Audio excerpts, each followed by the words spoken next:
Tonight, remembering Steve Jobs. This is, beyond a doubt, the most precise thing, one of the most beautiful things we've ever made.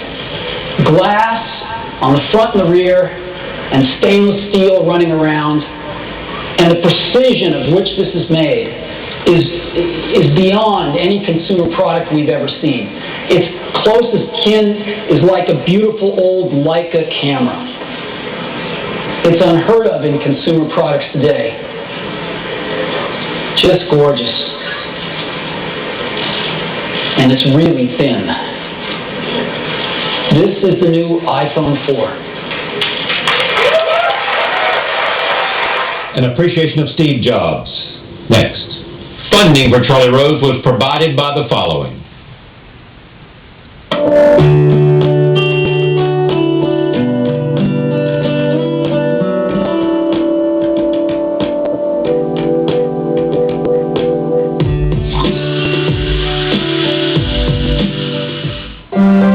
Every story needs a hero we can all root for, who beats the odds and comes out on top.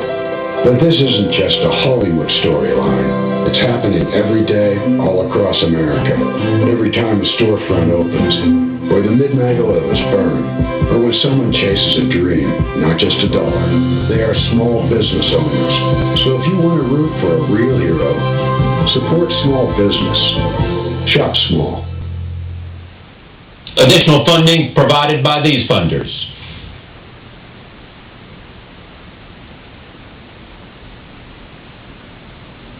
And by Bloomberg, a provider of multimedia news and information services worldwide.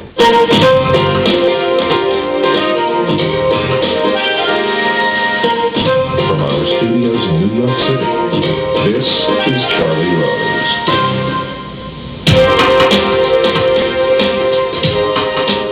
Is there anything better that can be said about a person than that they changed the world and made it better and more interesting? Steve Jobs was such a man. He died Wednesday at his home in California at age 56. Here's what Walter Isaacson, the author of the soon-to-be-released biography on Jobs, said in Time magazine this week. The saga of Steve Jobs is a Silicon Valley creation myth writ large, launching a startup in the proverbial garage and building it into the world's most valuable company. He didn't invent many things outright, but he was a master at arranging ideas, art, and technology in ways that repeatedly invented the future. Jobs thus became the greatest business executive of our era, the one most certain to be remembered a century from now. History will place him in a pantheon right next to Thomas Edison and Henry Ford. More than anyone else of his time, he made products that were completely innovative, combining the beauty of poetry and the power of processors. Tonight we continue our appreciation of Steve Jobs. We will hear from friends who knew him, journalists who covered him, and the generation of entrepreneurs following him. Steve Jobs offered lessons for business, innovation, and leadership, and also for living. This week, many are quoting his 2005 commencement speech at Stanford University, and we will too later. Tonight, a remembrance of a man from our archives. You will hear from a number of interviews over the years in which I asked the question, what makes Steve Jobs Steve Jobs? Tonight we'll hear from Eric Schmidt, the chairman of Google, Mark Andreessen, the founder of Netscape. I spoke with them on the day Steve Jobs died for Bloomberg Television. Then we will show you excerpts from our earlier broadcast of guests talking about Jobs. As you will see, Steve Jobs came up often. I began, Eric, with this obvious question. What's his legacy? I'm sure he'll be remembered as the greatest computer entrepreneur in history. I doubt anyone will be able to do the things that he's done. Remember, he did them twice. First in building the first version of Apple and then the second one. He'll also be seen as the person who perfectly merged art and science in a community that doesn't have a lot of artists. In many ways, Steve proved that artists win and nerds don't. I've never seen anyone with those skills, and I am concerned we'll never see anyone like that in the future. That's how profound Steve's artistic and technology union really was for all of us. What was his passion? When I spent time with Steve, he talked a lot about solving end user problems, solving consumer problems, but doing it in an artistic way. He saw beauty as a part of everything he did. If you look at his history, he obviously was involved with Pixar and movies and so forth. He cared a lot about how the average person, the average human around the world consumed things. Was it beautiful? Was it artistic? Was it clever? If you look at the Apple stores and the art there, over and over again, he is a combination of technology and artist. An analogy would be from history would be Michelangelo, who did both. There have been very, very few such people in history. It is often said about him that he understood design better than anybody else. And in saying that, some people did not recognize that he understood technology. You are a technologist. You were formerly a chief technology officer at Sun Microsystems and have had a distinguished career and came out of that kind of academic background.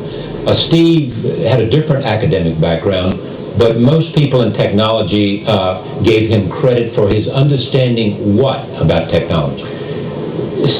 Steve was so brilliant that he was able to actually span both fields. That was what was so extraordinary with him. When he was running Next, for example, I and a set of people out from Sun Microsystems who were working on a technology called object-oriented programming, including people who've done research and PhDs in this area, went over to visit him.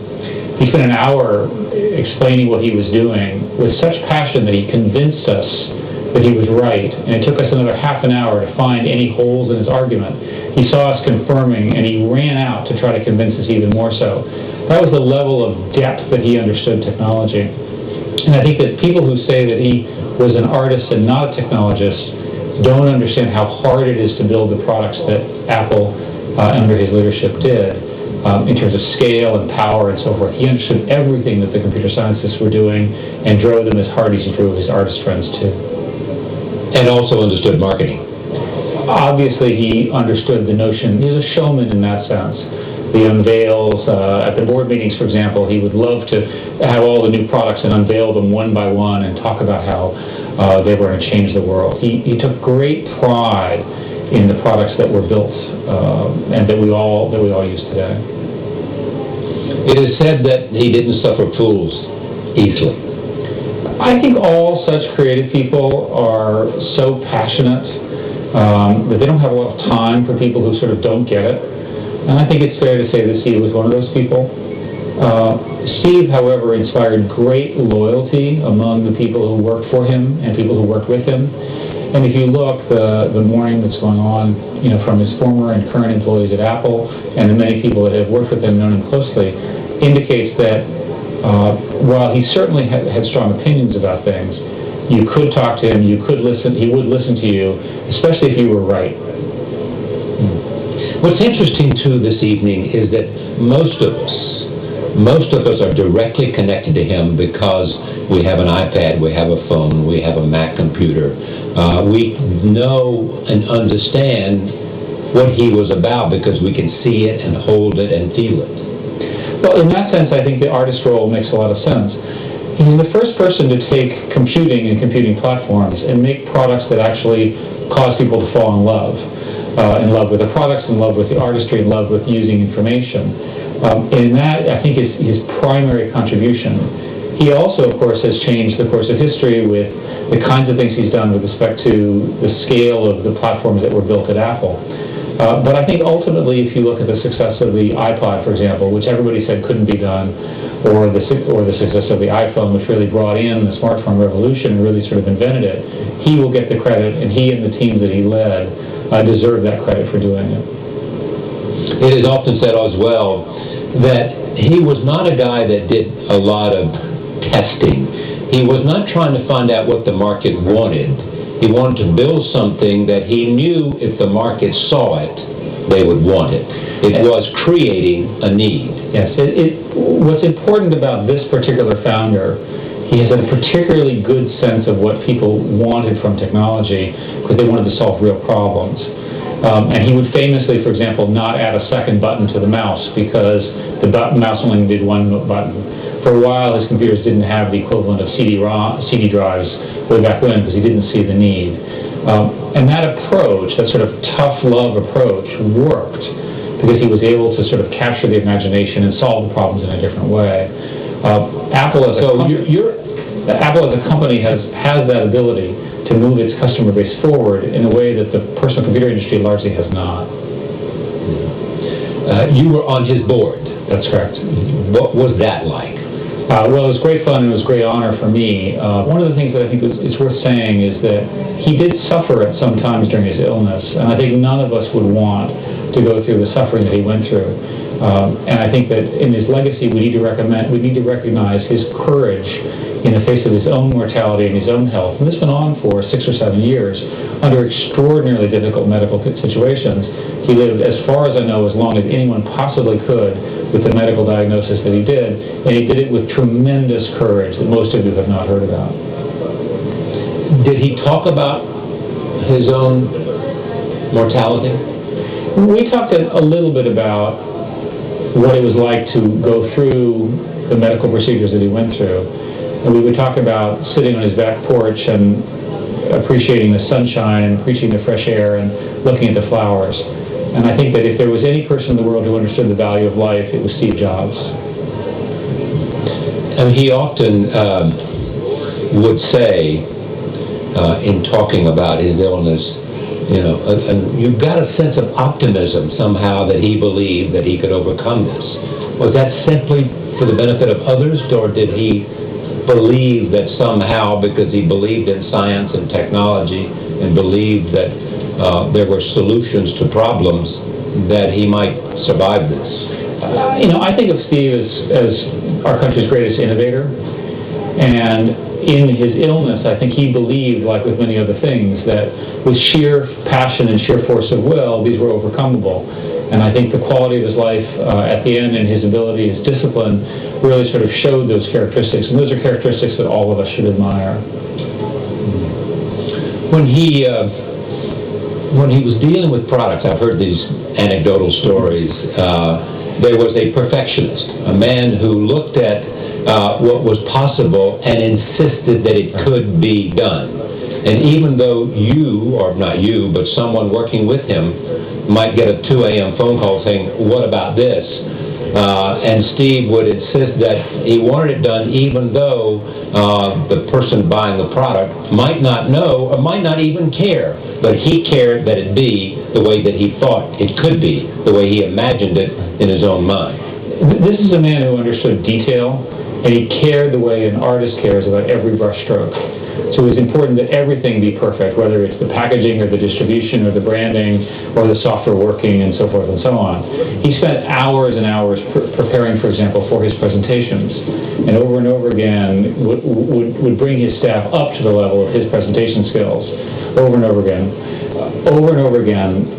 Steve showed that this sort of obsession that he had around quality and beauty could be translated in the execution of the company. Is there anybody like him that you know? I do not. And again, hopefully in the future there will be other leaders as great, with as great a sense of beauty and taste as Steve. He talked a lot about where that came from, but it came from his early youth. He actually cared about fonts and characters and ligatures and all the other things that were being invented at the time. He also has talked about, in the famous Stanford commencement speech, remembering Stuart Brand's famous words. He said, stay hungry and stay foolish. But in a commencement speech that's remembered by all of us who give commencement speeches as almost as good as it can get, he understood how telling stories of life experiences, looking at where you failed or where you were inspired, was the way to connect and bring in the human element. I think one of the things about great leaders is that they learn from the data before them. They learn from their failures. They learn from what worked and what didn't. As products would come along that wouldn't do as well, Steve would say, we made this mistake, we fixed this, we have this other thing that we want to do. And Steve was particularly good at learning from the period that he called in the wilderness when he was at Next. And he spent a lot of time thinking about what he would do when he got back to Apple. And I think that period of time in his history allowed him to sort of think about what it would take to build what is clearly the most valuable technology company in the world today. It clearly is. So why was he unsuccessful at Next? Or would you define that experience as unsuccessful? Well, he would say that Next was before its time. What he did with Next is he built a platform that was very powerful. And the platform at Next is, in fact, the basis of the Mac OS. They use literally the same operating system and languages. And he was focused on chief information officers and so forth. I think that ultimately, when people look back at this, they'll say that the next period was a period of time where he sort of organized his technology vision, he organized his team. And the next team, when they went back to Apple, were able to very quickly take the technology that he invented at Next and take it to what was then a lagging software and hardware platform at Apple and revitalize it. The subsequent transitions to the Intel platform and the other things that propelled the Mac to its current great success are a direct result of the architectural decisions that were made when he was at Next. We're joined now also, and I hope Eric will stay with us and continue to have the conversation, someone that he knows well, Mark Andreessen, co-founder of Andreessen Horowitz, which is a venture capital firm. But Mark Andreessen is known as one of the thinkers in Silicon Valley. He is a man who was there when Netscape was created. He has been an early investor in some of the very important companies that have shaped Wall Street. Have shaped Silicon Valley and shaped Wall Street as well. He also knew Steve very well. Mark, tell me your own thoughts tonight about what he meant, as Eric and I have been talking about, what he meant to you personally and what he meant to the way you saw the world that you live in. Yeah, I guess I think Eric has said a lot of the things that can be said. The three ways I think I really admired him. One is he was the most amazing product visionary our industry has ever had or probably ever will have. And I once said that it's all when the iPhone came out. I said it's almost as if the product has been beamed in from 5 or 10 or 20 years in the future. Has just arrived, and nobody in the industry had any idea it was even possible to build anything like that. And Steve is one of the only people in the history of business who's been able to do that kind of thing over and over again. Number one. Number two, company. He's built an amazing company in Apple. Apple today is an unbelievably strong company, not just in terms of its cash balance and its position in the market, but also in the depth of the talent, the culture, the people, the overall approach. And I think it's extraordinarily well set up to succeed in the years ahead because of Steve and because of all the work he put into building the company in the last 15 years. And then third, as a person, he's somebody who, the people who knew him, will all tell you the same thing, which is he touched people in an amazing way and did amazing things for an awful lot of people. And a lot of those stories I don't think have been told yet, and I'm sure will be in the years ahead. But he's also a great human being. What would you add to that list of things that we don't know necessarily that reflect on his humanity and his commitment to a world beyond him?